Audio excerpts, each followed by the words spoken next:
Now, sir, I know that this plan has just started and it is perhaps too early for us to say anything about it. But we have before us the experience of the ninth 5-year plan. Sir, we had been told that due importance would be attached not merely in words but by practical steps to the public sector.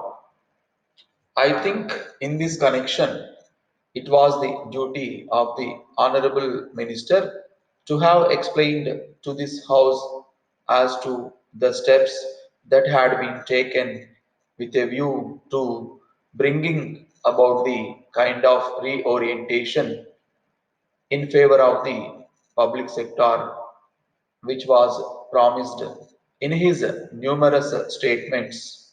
But I find that is completely missing from his speech, except that a pious wish has been expressed with regard to this particular sector of our industry. Previously, we had under the purview of this act about 42 industries. Now the list has lengthened and a number of industries will be added.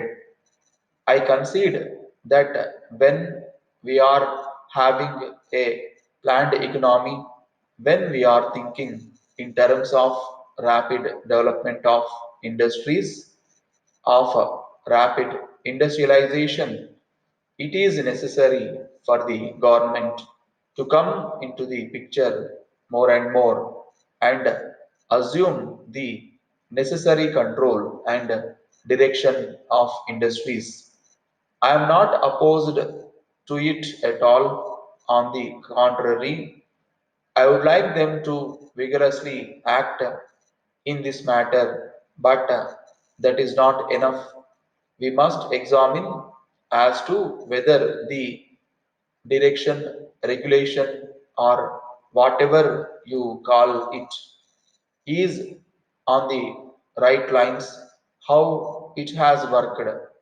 We have got such general statements from the ministers that they do not throw much light for us laymen on the matter.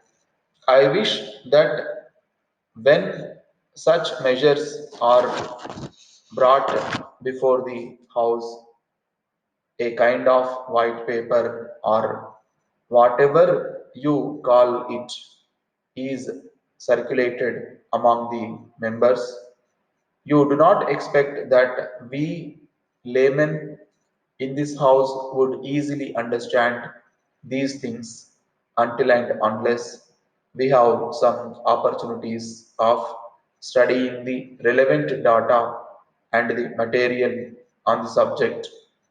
We have been denied those opportunities, and I regret that we have been so denied.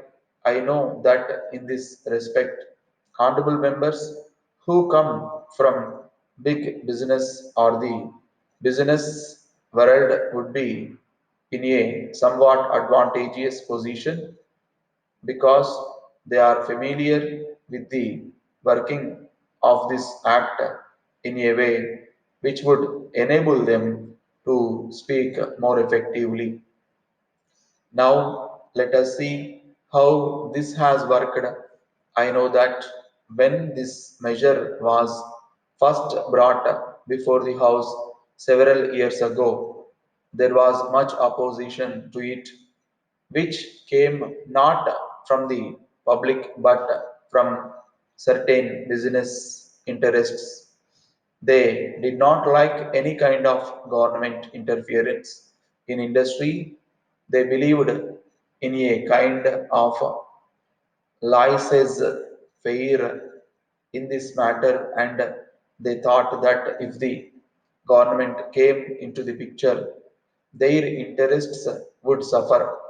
Naturally, they were openly hostile to these kinds of powers for the government, but that was not the view of the country. I think that by and large, public opinion was in favor of government controlling industries, not the type of control that we had at the time of the World War, but a type of control which sets before itself certain objectives, and as the objectives became clearer and clearer, as the government pronounced itself more and more in favor of industrialization in the country, public opinion strongly veered round that particular point of view of the government in this matter, namely that government should have control over our industries, but it is the government which has not lived up to its promises. I think that in some respects they have let the people down, and the expectations of the people have been belied. Now, take for instance the period between 1991, when the measure was first adopted, and now. What do we see? We do not have compact figures for the entire period. We have got only certain figures. With regard to this matter, I would refer only to the progress reports on the seventh 5 year plan. There you will see that the government had not taken any very effective steps for the development of the public sector. It is true that certain steel mills got going under the seventh 5 year plan, and more will be started under the eighth plan. But if you look at the picture, you will find that the public sector was considered to be a secondary matter. It was the private sector which got all the attention and assistance of the government. I am not at all suggesting that government was totally unmindful of the public sector.